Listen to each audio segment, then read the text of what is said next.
বিসমিল্লাহির রহমানির রহিম। প্রিয় ভিউয়ার্স, আসসালামু আলাইকুম ওয়া রাহমাতুল্লাহ।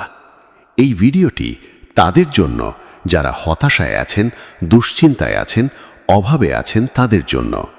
প্রিয় ভিউয়ার্স, ভিডিওটি শেয়ার করে অন্যকে দেখার সুযোগ করে দেবেন। আল্লাহ উত্তম পরিকল্পনাকারী।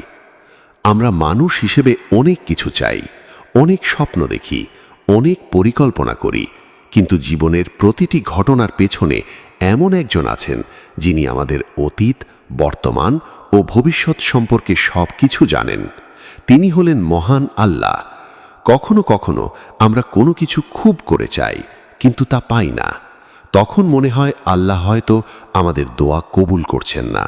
অথচ বাস্তবতা হলো আল্লাহ আমাদের জন্য এমন কিছু সংরক্ষণ করে রেখেছেন যা আমাদের কল্পনার চেয়েও উত্তম। আমরা সাময়িক লাভ দেখি, কিন্তু আল্লাহ দেখেন এর পরিণতি। আমরা যা ভালো মনে করি তা হয়তো আমাদের জন্য ক্ষতিকর হতে পারে, আর যা অপছন্দ করি তা হয়তো আমাদের জীবনের সবচেয়ে বড় কল্যাণ বয়ে আনতে পারে।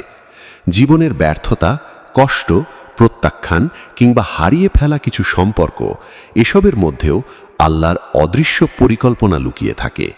অনেক সময় যে দরজা বন্ধ হয়ে যায় সেটি আমাদেরকে বড় কোনো বিপদ থেকে রক্ষা করে, আর যে স্বপ্ন পূরণ হয় না তার পরিবর্তে আল্লাহ এমন কিছু দেন যা আমাদের জন্য আরও কল্যাণকর। তাই জীবনের প্রতিটি অবস্থায় ধৈর্য ধরুন, আল্লাহর উপর ভরসা রাখুন এবং বিশ্বাস করুন আপনার রব কখনো আপনার ক্ষতি চান না। তিনি যখন দেন উত্তমটাই দেন, আর যখন কোনো কিছু থেকে বঞ্চিত করেন তখনও তার পেছনে থাকে অসীম প্রজ্ঞা ও রহমত। মনে রাখবেন, মানুষের পরিকল্পনা সীমিত, কিন্তু আল্লাহর পরিকল্পনা সীমাহীন। তাই হতাশ না হয়ে বলুন, হাসবি আল্লাহু ওয়া নিয়ামাল ওয়াকিল।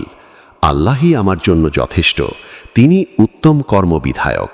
যে হৃদয় আল্লাহর ফয়সালার উপর সন্তুষ্ট থাকতে শিখে যায় সে হৃদয় কখনো প্রকৃত অর্থে ভেঙে পড়ে না, কারণ সে জানে আজ যা ঘটছে তা আল্লাহর ইচ্ছাতেই ঘটছে, আর আল্লাহর প্রতিটি সিদ্ধান্তের মধ্যেই বান্দার জন্য কল্যাণ লুকিয়ে থাকে। আল্লাহ যখন আপনার জন্য কিছু পরিকল্পনা করেন তখন পৃথিবীর কোনো শক্তিই তা আটকাতে পারে না, আর আল্লাহ যখন কোনো কিছু থেকে আপনাকে দূরে রাখেন তখন জেনে নিন তিনি আপনার জন্য আরও উত্তম কিছু প্রস্তুত করে রেখেছেন। আল্লাহ হাফেজ।